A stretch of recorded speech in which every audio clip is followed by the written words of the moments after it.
Hello everyone, welcome in Electrical Substation Practices lecture series.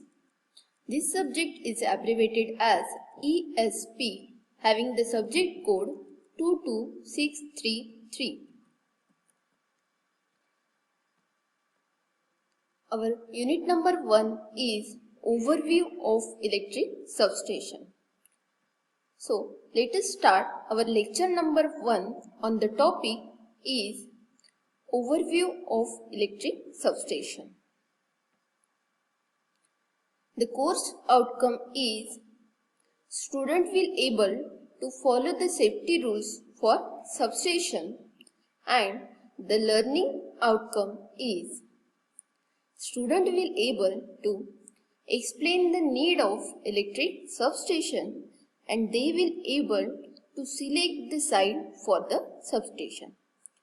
मतलब ये lecture देखने के बाद जो स्टूडेंट है उसको इलेक्ट्रिकल सबस्टेशन की ज़रूरत पता चलेगी और सबस्टेशन बनाने के लिए जो साइट सिलेक्ट करेंगे तो वो किस तरीके से सिलेक्ट करना पड़ेगा, कौन से पैरामीटर उसको ध्यान में रखने पड़ेंगे while selection of the substation. So let us see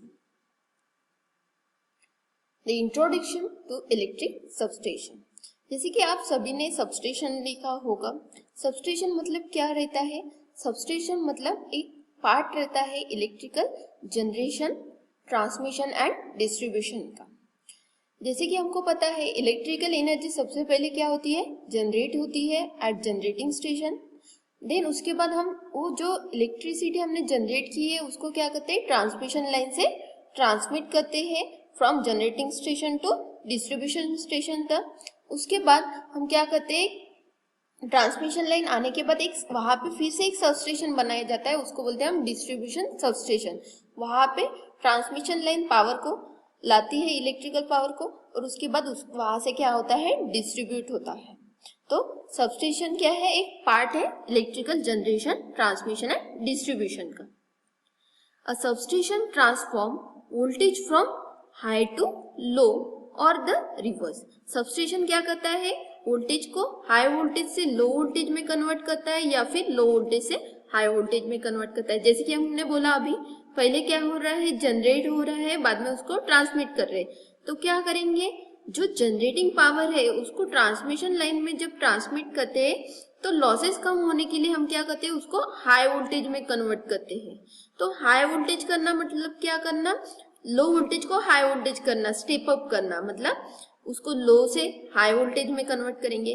वैसे ही ट्रांसमिट डिस्ट्रीब्यूट करते वक्त हमको क्या करना पड़ेगा? ट्रांसमिशन लाइन में वोल्टेज की लेवल ज्यादा है और डिस्ट्रीब्यूशन में हमको कम चाहिए, तो हम क्या करेंगे? उसको स्टेप डाउन करेंगे, मतलब वोल्टेज को हाई से लो करेंगे. तो सबस्टेशन क्या करता है? वोल्टेज लेवल को चेंज करता है, कभी हाई से लो तो कभी लो से हाई. और वो अदर भी ऑपरेशन परफॉर्म करता है, लाइक स्विचिंग एक्शन परफॉर्म करता है, ऑन ऑफ करने का एक्शन परफॉर्म करता है और कन्वर्टिंग एक्शन भी परफॉर्म करता है. तो let us C in detail. सबसे पहले हम देखते हैं कि नीड ऑफ इलेक्ट्रिक सबस्टेशन, कि इलेक्ट्रिकल सबस्टेशन की क्या जरूरत होती है. जैसे हमने प्रीवियस स्लाइड में भी देखा, तो हम इसमें डिटेल में देखते हैं. The purpose of substation is to step down the high voltage electricity from the transmission system to low voltage electricity. Substation का पर्पस क्या होता है? जो ट्रांसमिशन लाइन में जो हाई वोल्टेज था उसको क्या करेगा? वो स्टेप डाउन करेगा, स्टेप डाउन करके उसको लो वोल्टेज में कन्वर्ट करेगा. So it can be easily supplied to the homes and business through our distribution line. ताकि हम क्या कर सके? उसको हाई वोल्टेज को लो वोल्टेज करना पड़ेगा ताकि हम किसको डिस्ट्रीब्यूट कर सके? हमारे होम्स या फिर बिजनेस को हम उसको सप्लाई कर सके. तो सबसे पहला पर्पस क्या होता है इलेक्ट्रिक सबस्टेशन का? उसको स्टेप डाउन करना, हाई वोल्टेज को लो वोल्टेज में, ताकि हम उसको होम्स या फिर बिजनेस में सप्लाई कर सके. Substation serves as a source of energy supply for the local areas of the distribution in which these are located. जैसे कि तुमने सुना होगा हमारे एरिया में अगर लाइट चली जाती है तो हम कहाँ जाते हैं? सबस्टेशन. मतलब वहां पे अगर पता चलेगा कि हमको पता है कि वहां से हमको एनर्जी मिल रही है, हमको इलेक्ट्रिक सप्लाई मिल रहा है। तो सबस्टेशन क्या हो रहता है, एक सोर्स ऑफ एनर्जी सप्लाई रहता है फॉर द लोकल एरिया। जहाँ पे वो सबस्टेशन बना हुआ है वो एरिया के लिए वो एक सोर्स की तरह काम करता है, एक एनर्जी सप्लाई सोर्स की तरह काम करता है। Their main functions are to receive energy transmitted at high voltage from the generating station and reduce the voltage to a value appropriate for the local distribution. Substation का काम क्या रहता है, जो ट्रांसमिशन लाइन में हाई वोल्टेज था तो उसको सबसे पहले उसको रिसीव करना, हाई वोल्टेज को रिसीव करना, और बाद में उसको क्या करना, रिड्यूस करना, उसको लो वोल्टेज में कन्वर्ट करना जितना हमको चाहिए, एप्रोप्रिएट लोकल डिस्ट्रीब्यूशन। मतलब जितना एप्रोप्रिएट लोकल डिस्ट्रीब्यूशन के लिए हमको वोल्टेज चाहिए उतने वोल्टेज में हाई वोल्टेज को कन्वर्ट करना, ये भी एक इलेक्ट्रिक सबस्टेशन का फंक्शन है। And it provides the facility for switching, ये एक स्विचिंग की भी फैसिलिटी प्रोवाइड करता है। तो this is the need of electric substation. तो इलेक्ट्रिक सबस्टेशन किस किस लिए यूज होता है, स्टेप डाउन के लिए, उसका लोकल एरियाज के लिए, एनर्जी सप्लाई करने के लिए, उसका एक और फंक्शन रहता है हाई वोल्टेज ट्रांसमिशन लाइन से रिसीव करना पावर को और उसको अपने को जितना वोल्टेज में रिक्वायर्ड है उसको उतने में रिड्यूस करना, and it also provide the facility for switching. The next one point is the selection of the site of the substation.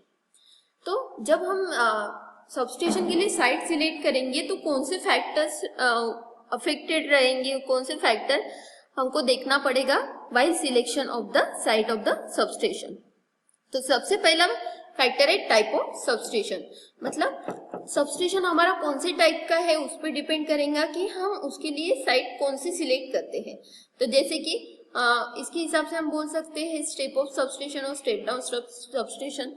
तो जनरेटिंग स्टेशन पे क्या होता है, एनर्जी जनरेट होती है, इलेक्ट्रिक सप्लाई, और उसको हम क्या करते हैं, ट्रांसमिशन लाइन में ट्रांसमिट करते हैं। तो वहां पे क्या करना पड़ेगा हमको, ट्रांसमिशन लाइन में हाई वोल्टेज अगर रखेंगे हम तो लॉसेस कम होंगे, तो हमको क्या करना पड़ेगा, लो वोल्टेज को हाई वोल्टेज में कन्वर्ट करना पड़ेगा।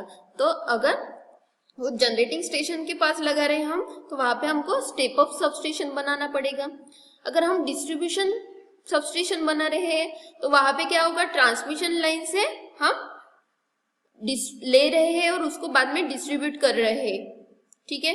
तो हाई वोल्टेज को लो वोल्टेज में हमको कन्वर्ट करना पड़ेगा। तो वहां पे हमारा कौन सा सबस्टेशन आएगा, step down substation. Next one is the availability of suitable and sufficient land. जब हम सबस्टेशन बनाएंगे तो हमको देखना पड़ेगा जहां पे हम सबस्टेशन बना रहे हैं वहां पे सफिशिएंट लैंड है क्या, जितना हमको सबस्टेशन के लिए चाहिए उसको लगने वाली उतनी सफिशिएंट लैंड है क्या, कम तो नहीं है, ठीक है।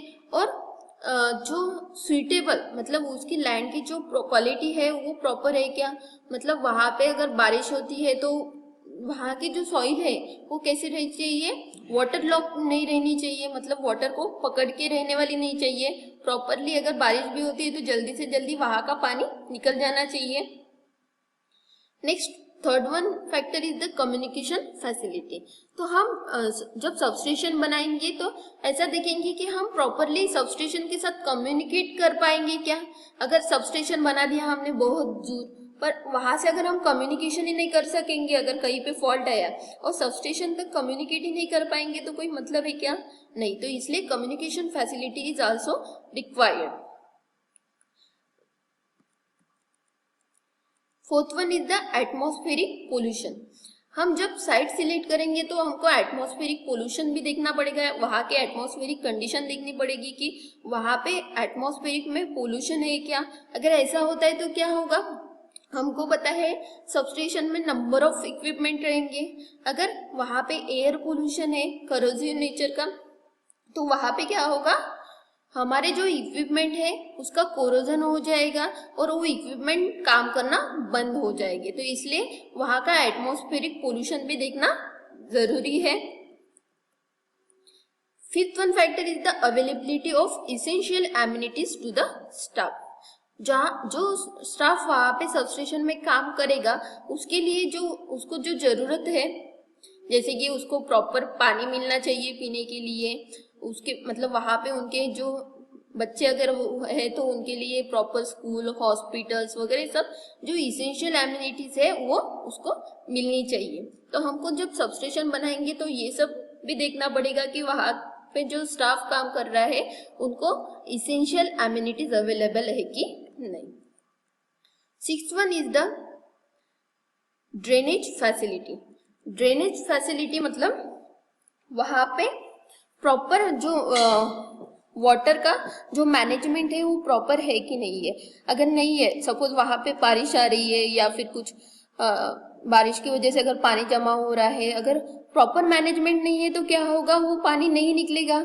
उसकी वजह से वहां पे क्या होगा, पोल्यूशन हो सकता है, एयर पोल्यूशन हो सकता है, वाटर पोल्यूशन हो सकता है, और वो वहां पे क्या हो सकती है, माइक्रो ऑर्गेनिज्म की भी ग्रोथ हो सकती है। अगर ऐसा होता है तो वहां पे क्या होगा, इक्विपमेंट भी डैमेज हो सकता है और वहां पे जो स्टाफ काम कर रहा है वहां पे उनके हेल्थ को भी धोखा हो सकता है। तो इसलिए हमको ड्रेनेज फैसिलिटी, जहाँ पे हम साइट सिलेक्ट कर रहे हैं तो वहां पे उस साइट पे ड्रेनेज फैसिलिटी प्रॉपर होनी चाहिए। तो these are the factors governing for the selection of the site of substation.